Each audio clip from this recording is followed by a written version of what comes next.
It's another day at CRD. Basically today we're just doing a quick dyno check to see if the new surge tank and new fuel lines make any difference to the tune.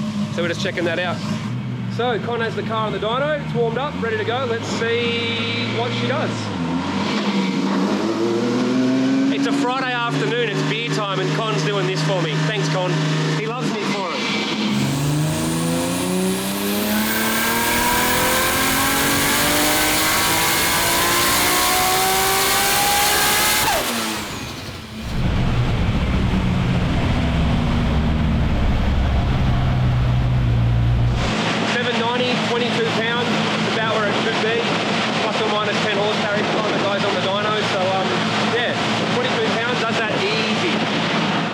All good, Con? Yeah, she's good to go. She good.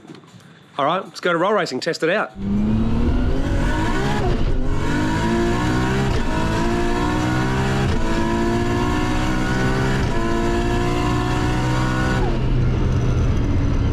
Well, of course, I line up against the car that made the finals last time. It's PPG Jet, twin-turbo Tirana from ASG, weapon of a car. I didn't think I had a shot. Like, that thing, you know, that thing goes to the finals, but I just wanted to check and make sure the car doesn't misfire or do anything wrong now in the higher gears, and it felt strong. I'm just going to go look at the data, have a look at fuel pressure versus boost, and make sure there's no issues, and then if it's all good, turn up the boost.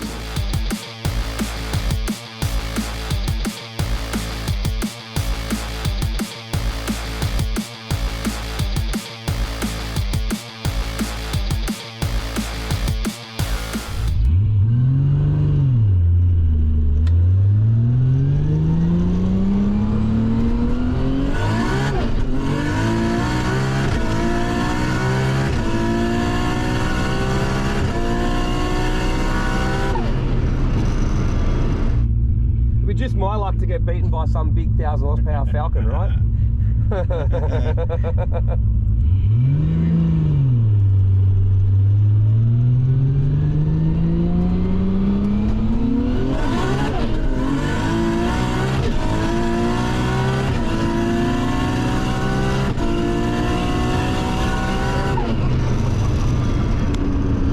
How much horsepower?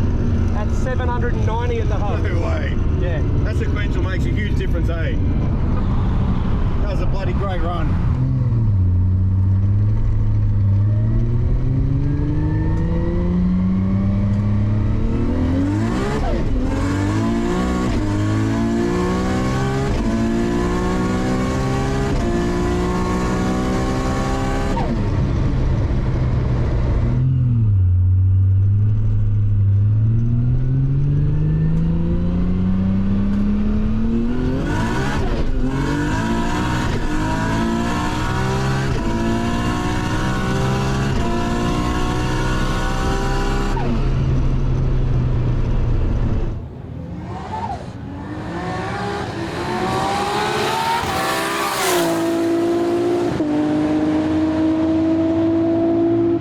What do you think, Leanne? Great, good fun. You don't still like rotors after that, do you?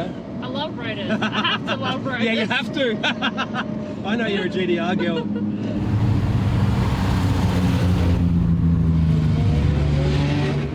So I'm back at Motive Garage after Sydney roll racing last night, and the test of our GT-R went perfect.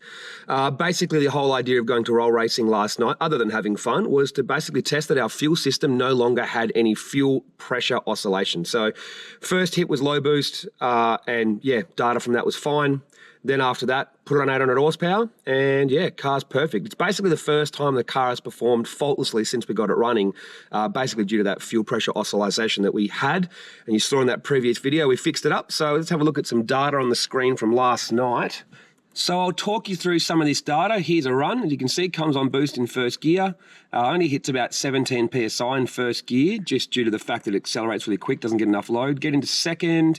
There's a bit of wheel spin going on and stuff as well. And you can see 21 PSI. We have 68 PSI fuel pressure. A little bit of a spike as we shift into third, but settles into sort of like 22 PSI. We have 70 PSI of fuel pressure, and what we're looking for is just keeping that nice stable fuel pressure as we go through the gears. And as you can see now, it is mint. Even if we zoom right in, you can see there is bugger all fluctuation at all.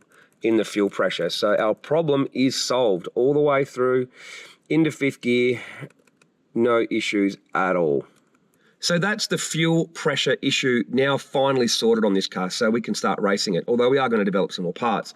But let's take a look at some other pieces of data, get a bit of an idea of how the car performed. All right, coolant temperature on a run doesn't even get over 82 degrees during a run. The only time we saw any spike in temperature was more to do with just sitting around idling than anything else. So yeah, that's really good. Where's oil pressure? So everything on this graph is essentially over 4,500 RPM, because obviously we don't want to log every bit of driving. We just log it there. And as you can see, it's got 128 PSI here. And even though it looks like it's moving around a bit, you're still talking, you know, even as the RPM came back down and went back up, 120 PSI, 121, 122 through that gear, still 116, 118. So a little bit of fluctuation, but nothing to worry about. Basically, oil pressure is constantly fluctuating between sort of 100 and 120. If you have a look here, the peak's 145 and the minimum's 75. So our minimum oil pressure is still higher than what most people get on full noise. So let's take a look at the wideband.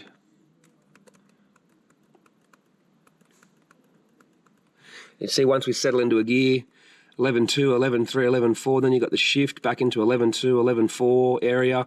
So yeah, AFR's holding very strong, no problems whatsoever.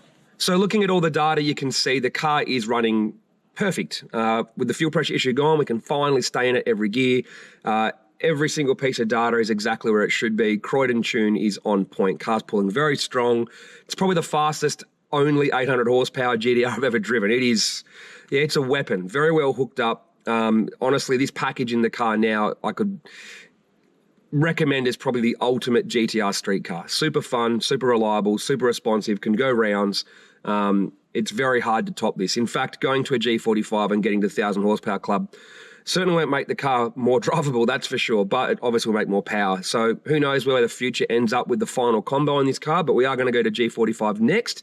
Make sure you subscribe so you don't miss out on our inlet manifold and intercooler tests and the G45 comparison. Stay tuned.